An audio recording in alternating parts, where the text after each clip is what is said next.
Bueno, seguimos con el desarrollo de la figura de la tenencia y portación de armas. Ya en el video anterior definimos el concepto de tenencia y lo distinguimos del concepto de portación. Nos queda por ver ahora la estructura del 189, inciso 2.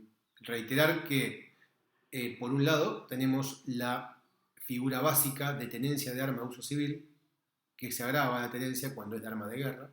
Por otro lado, tenemos la figura básica de portación, que tiene una pena más grave que las tenencias y que se agrava cuando es portación de arma de guerra, que tiene una pena de 3 años y 6 meses a 8.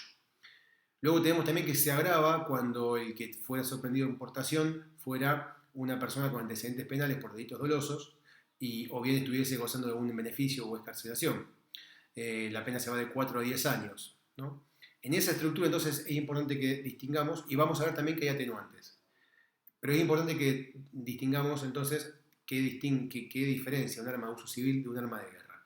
La diferencia es el arma digamos, no queda sujeta a la apreciación judicial, como en tantos otros casos decimos, sino que en este caso está perfectamente tabulado y establecido en un decreto reglamentario, el 395 del año 75, que establece, es interesante para leerlo, lo pueden encontrar fácilmente buscándolo en cualquier portal jurídico, como Infoleg.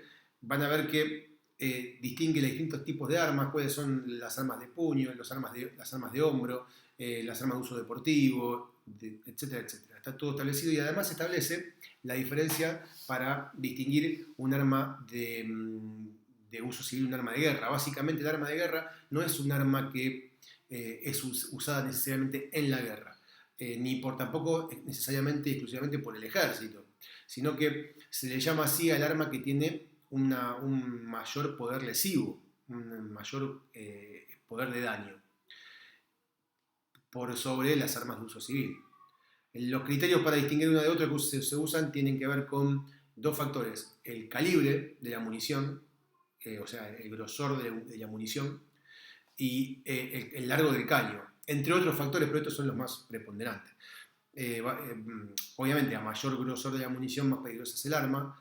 Tenemos, por ejemplo, como para definirlo, lo establece, digamos, taxativamente el decreto, pero lo comento rápidamente. Por ejemplo, si hablamos de ya sea una pistola o un revólver, pero si hablamos de un calibre 32, cuando se mide en pulgadas, hablamos de un arma de uso civil. Si hablamos de un calibre 45, cuando hablamos de pulgada, van a ver que es arma de guerra. Por ejemplo, la 9 milímetros, que es el arma reglamentaria de la policía, por ejemplo, es un arma de guerra. Y así van a ver que está perfectamente establecido. Cuando hablamos de armas de hombro, escopetas, rifles y demás, vamos a ver que y lo mismo pasa con las pistolas, ¿no? Pero cuanto más largo es el caño, menos lesiva es el arma. Cuanto más corto, más poder de daño tiene. Esto tiene mucho que ver con el tema de las escopetas que llevan los cartuchos y cada cartucho tiene un montón de municiones, y cuando más corto es el caño, más se expande, ¿no?, la onda expansiva de las municiones, más se abren en abanico. En cambio, cuando el caño es más largo, van dirigida con más puntualidad. Por eso ese tipo de armas como la Itaca, ese tipo de armas que tienen escopeta que tienen caño corto, disparada a corta distancia, te hace un agujero así porque los perdigones se abren, ¿no? Y son gran cantidad, entonces es muy lesivo. Y además el arma con el caño corto es más ágil su uso, es más fácil de ocultar, de llevarla en un bolso, escondida en una campera o algo por el estilo. Por eso muchas veces los delincuentes habrán escuchado la expresión de que llevaban una escopeta con el caño recortado, porque justamente a lo mejor se le recorta el caño con la finalidad de conseguir un arma más agresiva o más ágil. Tenemos esto en términos generales, ¿no? Después nos vamos a remitir a esa reglamentación. Entonces, cuando una persona se presenta al Registro Nacional de Armas, ahora conocido llamado ANMAC, y compró, porque tiene credencial legítima usuaria, un arma y se va a presentar y va a solicitar su, su registración, será el ANMAC quien tenga que determinar qué tipo de arma es y para qué uso puede estar destinado. Y eso definir si será tenencia o será aportación, como hemos visto, y cuál va a ser el uso que se atribuye, como hemos visto en el video anterior. Pero también hay previstas atenuantes, porque como les decía, la pena, por ejemplo, de la aportación de arma de guerra, que es la más grave de las dos portaciones, tiene una pena mínima de 3 años y 6 meses a 8. Por ende, por ejemplo, no corresponde la condena condicional. Entonces, en ese sentido, el tipo penal ya prevé que si alguien es sorprendido portando sin la debida autorización, pero tiene credencial de legítimo usuario y está habilitado para tener armas, la escala se reduce en 1/3. Esto es, por ejemplo, esto tiene lógica en el sentido de decir, es reprochable portar cuando vos estabas habilitado para tener, pero es menos reprochable si acreditaste tu idoneidad para el uso de armas, si te presentaste la ANMAC, si la registraste y te dieron autorización para tener, que si nunca te dieron, no tenés ni credencial ni autorización para tener y sos sorprendido portando, ¿no? El reproche obviamente se disminuye y la escala punitiva baja en 1/3. Esto permite, entre otras cosas, por ejemplo, que pueda acomodarse de forma tal de cuando se trate de una persona que no tenga antecedentes penales, o que sea primera condena en realidad, pueda sufrir una condena de ejecución condicional.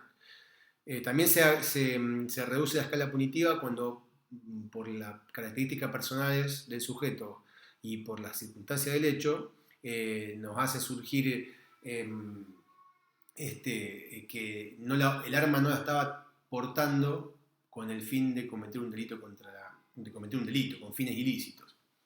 Esto es de algún modo criticable esto, ¿no? Porque pone a la persona del portador en la obligación de probar qué es lo que no iba a hacer, ¿no? Primero, que es lo que es la prueba negativa, es muy difícil de probar lo que uno no iba a hacer. Y segundo, queda de algún modo invertida la carga probatoria, ¿no? Tendría que ser, a priori, tendría que ser el Estado el que tenga que, a través de la Fiscalía, el que tenga que acreditar que el uso o la aportación del arma era con fines ilícitos y no con otros fines. Y la estructura del tipo penal lo pone esto en cabeza del propio imputado.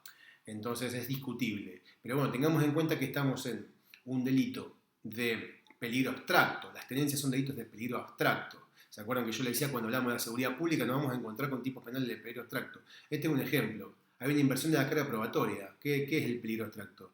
Se presume que ciertas actividades, cuando son realizadas, por ejemplo tener armas, generan un peligro común. Pero no hay que probar el peligro efectivamente corrido, como por ejemplo con el incendio o los estragos, donde el fiscal cuando acuse deberá probar que hay alguien que corrió un peligro, efectivamente.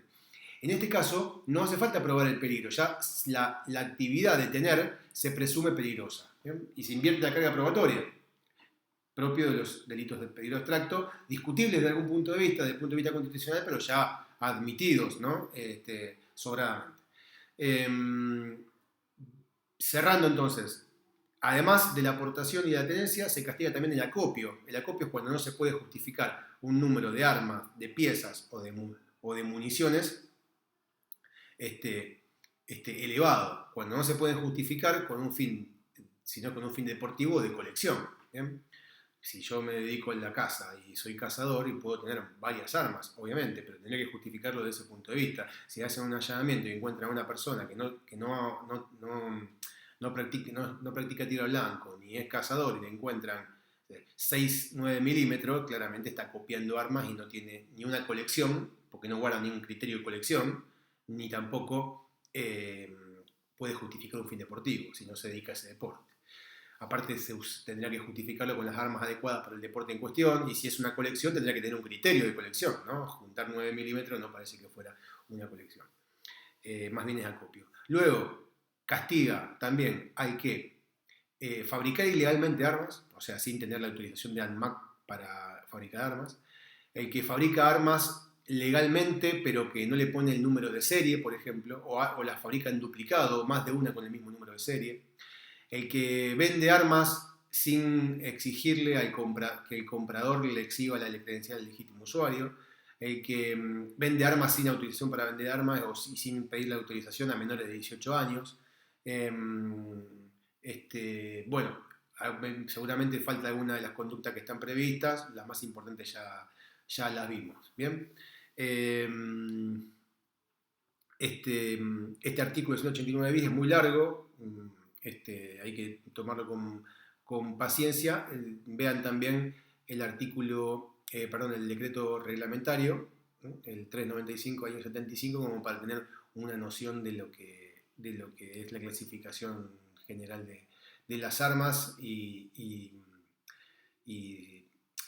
su encuadre como arma de uso civil o como arma de guerra, que es lo más importante para terminar de entender el tipo y el elemento normativo del tipo penal, que es que siempre va a ser delito en la medida que haya sido la tenencia o la aportación sin la debida autorización.